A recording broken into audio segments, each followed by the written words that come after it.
Jina naitwa Abdul Kafwale, natokea katika kitongoji cha Kenda, kijiji cha Kenda. Kero nilionayo ya kuhusu maji. Kule Kenda tuna DP za ushirika ambazo zinashirikisha jamii yote, lakini zile DP zilifungwa.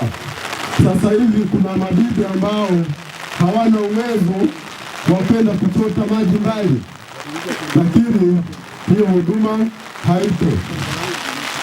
Kero nyingine inahusiana na upande wa ardhi. Mradi wa Rusumo ulivyokuja ulipeleka ardhi zetu ambazo tulikuwa tunazitumia muda wote. Mpaka sasa hivi watu tumeshindwa kusomesha watoto kwa sababu hatuna sehemu ya kulima. Kwa hiyo tungeomba ndugu mheshimiwa uweze kutupa majibu ambayo yanaweza kuturidhisha ili tuweze kuendeleza na maisha. Asante. Mwenyekiti, Kenda kuna maji kweli, lakini swali lake anasema ni hizi DP za public ya DP za ushirika ambazo wananchi wote wanachota pale. Ni muombe mwananchi huyu nichukue namba yake ili nilifuatilizie hilo, kwa sababu pale kuna vyombo vya watoa huduma ngazi ya jamii ambavyo vinashirikiana pale ili nijue tatizo ni nini wamefunga hayo maji. Kwa hiyo niombe mwananchi huyu nichukue namba yake, mimi nitakuja ofisini pale kwao ili tujue tatizo ni nini, kwa nini hizo DP zimefungwa. Kesho lini unakuja? Kesho mheshimiwa nitakuja. Kesho jamani, huyu mpokee kesho, anakuja aripoti kwako, umpe na kitabu cha wageni. Lakini mwenyekiti wa mradi alikuwa na majibu hapo. Yuko wapi huyo? Alikuwa ambaye yuko wapi? Huyo. Ndio wewe mheshimiwa. Njoo baba. Njoo baba. Karibu. Angalia, ukaangalia huko. Simama hapo angalia. Majina naitwa Baraka William. Ndio Baraka. Natokea kijiji cha Bulengo. Ni msimamizi wa mradi wa Sobiso ya ushirikiano ambayo mpaka sasa hivi huduma ile ambapo huyo aliyokuwa anaongea kwamba DP zimefungwa, kuna maelekezo ambayo tayari alikuwa ametoka kwenye Wizara ya Maji kule ili watu walipie. Umo katikati onekani sasa wanachangia, tunasema ni kuchangia. Sasa wananchi wakienda kule nako kumekuwa changamoto kidogo ambapo wao hawataki kuchangia hela. Na ikaja maelekezo ikaonekana tuweke ndoo kwa ndoo moja shilingi 20. Sasa kule Chenda changamoto iliyopo watu hawataki kuchangia hela, na ndio chanzo ambacho kimesababisha hao watendaji ambao ndio watendaji kazi wakaenda wakafunga DP. Sio wamefunga kwa sababu imeonekana kwamba labda pengine hawachangii wananchi. Nani anatoka Kenda hapa mtendaji? Kaka, sasa maji hamna? Maji hapo. Isipokuwa wananchi wanahitaji kama wangerudishiwa ule utaratibu wa zamani. Wakawa wanalisa 1000 kwa mwezi. Ingekuwa rahisi kwao. Haya, Luasa tueleze wewe utaratibu unawezekana? Asante mheshimiwa mwenyekiti. Serikali imeelekeza sasa hivi kila mwananchi alipie maji kutokana na anachokitumia, na ndio maana DP zote zinafungiwa mita. Kwa hiyo hii kulipia kwa mwezi inasaidia, wanaacha wananchi wanajitanua maji wanamwagia kwenye vikahawa mwezi mzima kuoshia magari kaoshi. Kwa hiyo ile swala la kulipia kwa mwezi mheshimiwa mwenyekiti hairuhusiwi. Jamani, utaratibu huo hautarudia. Sawa sawa na kurudi Misri. Tulishatoka Misri. Tuko Kanani. Hiyo jihadi. Mwingine yale maji maana tunatakiwa tulipie ili wapate hata namna ya kuendelea kukarabati ule mradi. Tusipolipia haitawezekana, mradi utafungwa. Kwa jina naitwa Reuben Wavunye. Kero ya hapa kitongoji cha Mrudinya ni maji. Tuna shida ya maji kwa muda mrefu. Wakezetu wanatoka hapo wanaenda kutoka chini ya mlima Chunga kule. Hapa hakuna maji kabisa. Tumelalamika muda mrefu lakini sijui inakuwaje. Tunaomba swali zuri sana. Katika hichi kijiji na kitongoji cha Mrudinya ni kweli hakuna huduma maji, lakini kwa kushirikiana na mheshimiwa diwani tumepambana, tumeweka bajeti ya mwaka wa fedha 25, 26 na 26, 27 ili wapate huduma ya maji. Na sio hapa tu mheshimiwa. Imo kweli au ni maneno ya mkutano? Ipo kweli hata mheshimiwa. Mheshimiwa. Makofi kwa Mheshimiwa Diwani sasa.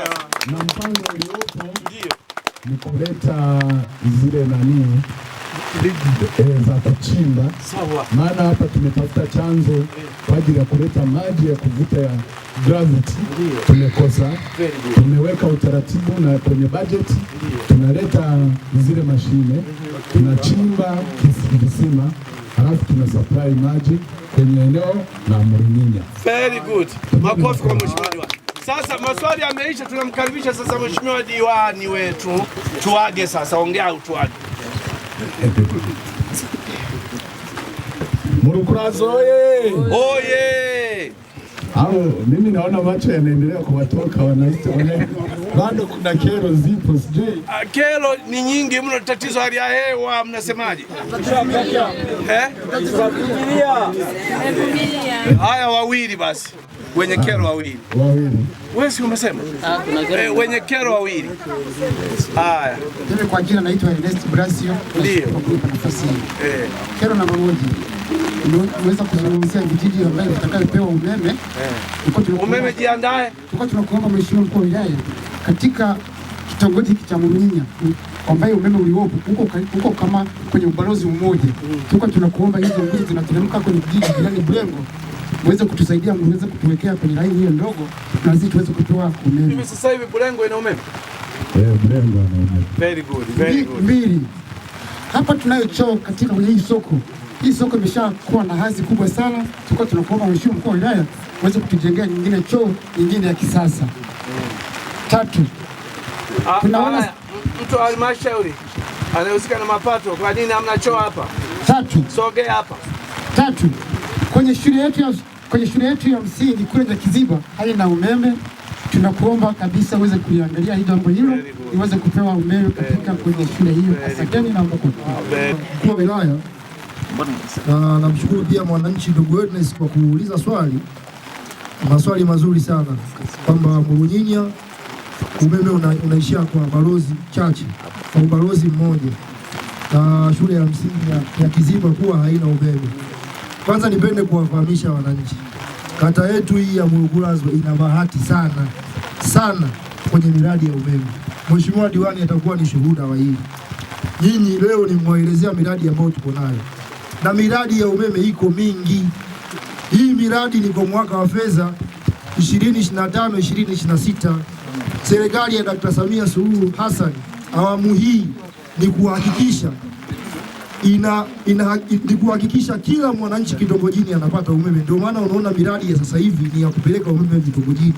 Kwa hiyo ndugu Ernest, nadhani swali lako nimejibu hivyo. Mrinyinya vitongoji vilivyobaki, maeneo yaliyobaki napo watawashiwa umeme.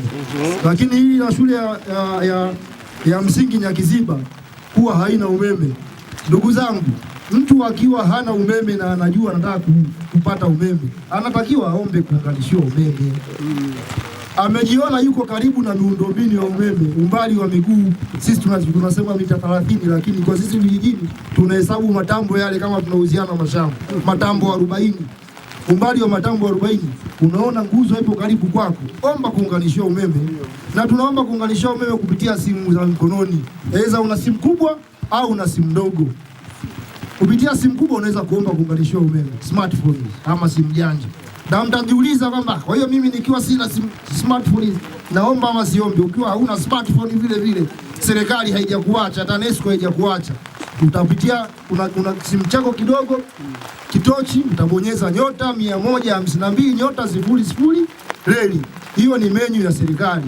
Utaingia namba 4 nishati na madini. Utaingia namba 4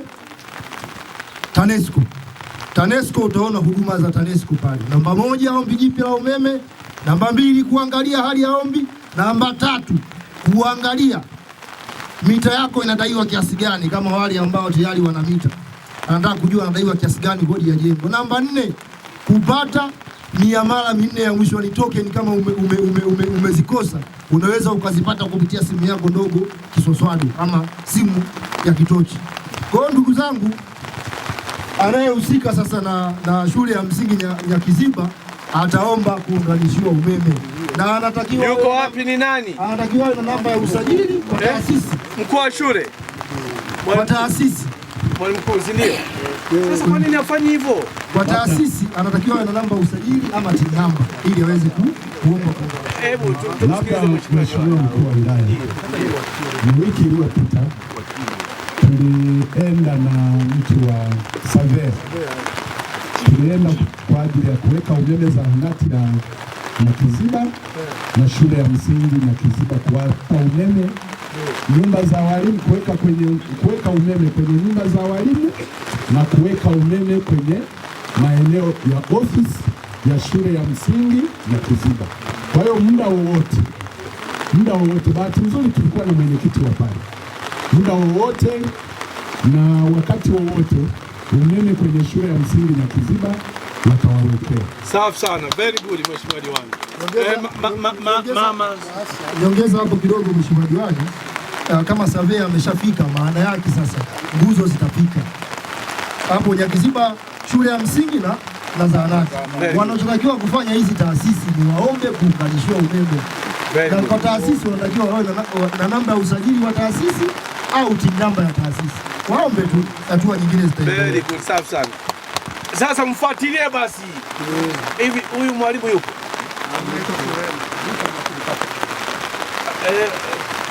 Upo? Katika yupo.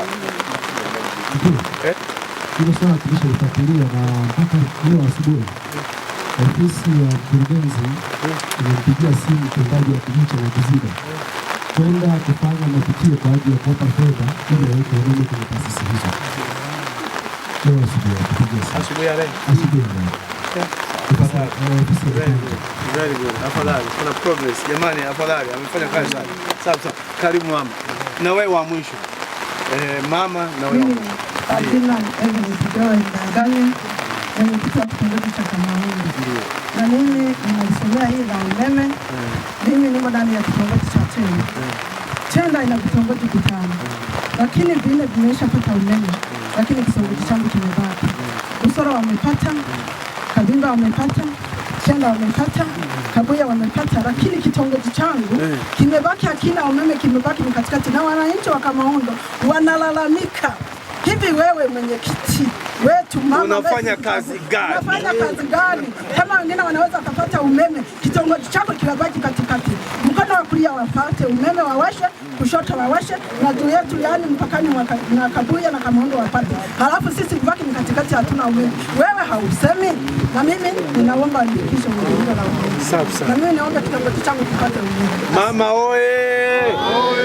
Jamani, leo nakuacha hapo uende kwa mama. Acha na. Tusifuatane.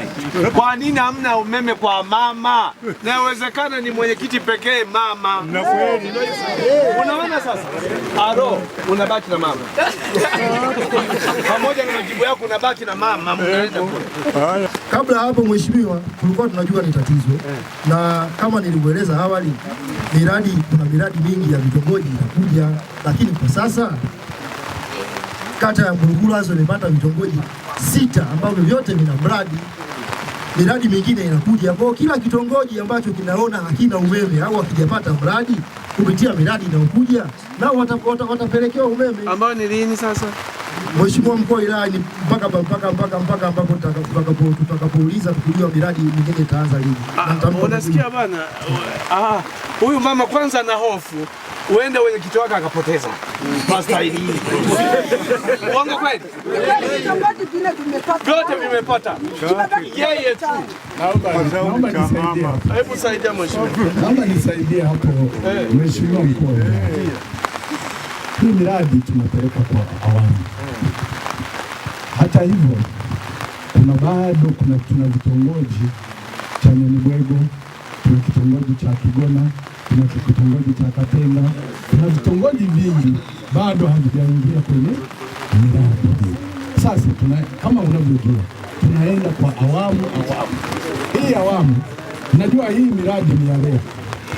Juzi hapa anaposema, jamani tusikilizane, anaongea mheshimiwa diwani mwenyewe. Huyu mama tumeshazungumza. Ndio. Hata hivyo vitongoji vinavyotajwa tunaenda wamesurvey tu. Hata nguzo hazijaja. Ni mpango. Nilimwambia utulie na wananchi watulize, usiendelee kwa taharuki.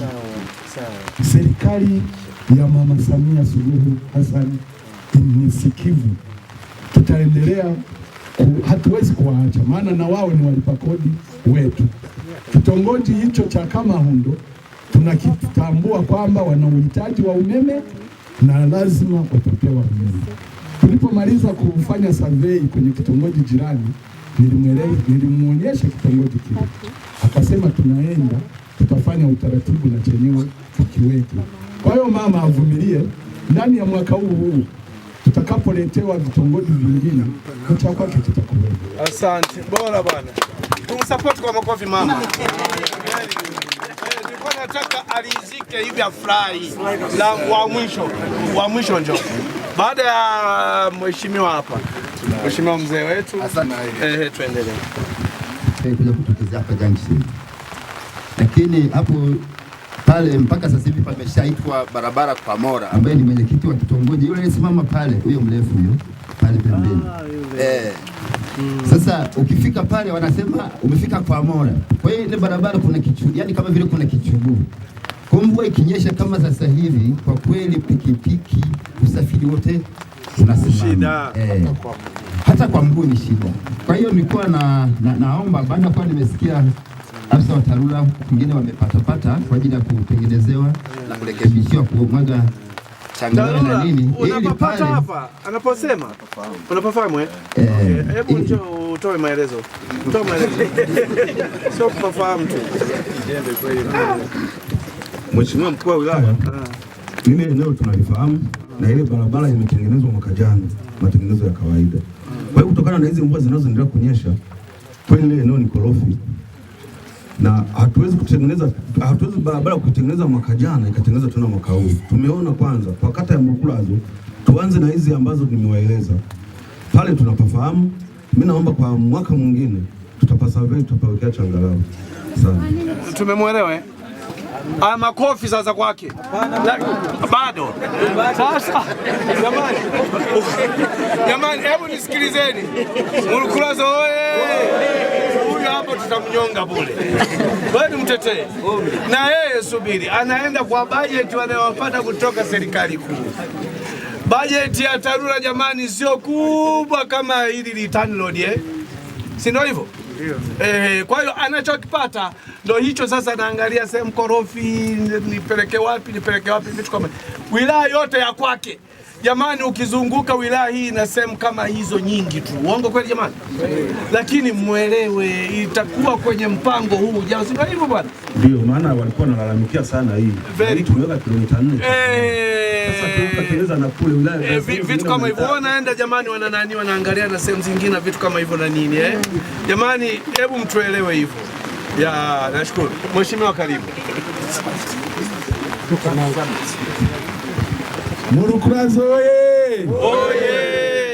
Mna amani jamani? Ipo. Mna amani? Ya kutosha. Safi sana. Nimefurahi kuona mkuu wetu wa wilaya. Hebu mpigieni makofi. Mheshimiwa mkuu wa wilaya pamoja na uongozi wote ulioambatana nao, kwa heshima kubwa sana na kwa niaba ya wananchi hao wanapata ya Mukulazo, naomba niseme tunakushukuru sana kwa kuja. Tunakushukuru sana kwa kuja.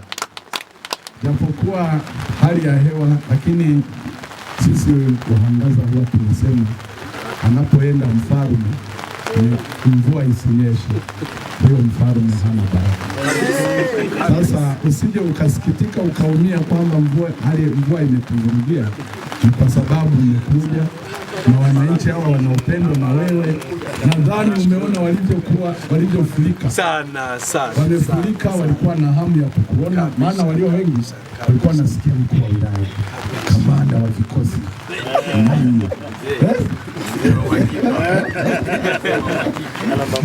Sasa mzee ambaye hana mabambamba, mimi nilikuwa naomba niseme tunakushukuru sana, lakini bado tunakuhitaji kurudi. Kwa kweli nitarudi kabisa, lazima nirudi. Tukuombe kabisa, lazima nirudi. Kajua kawake, baada ya hapo sasa uongee na watu.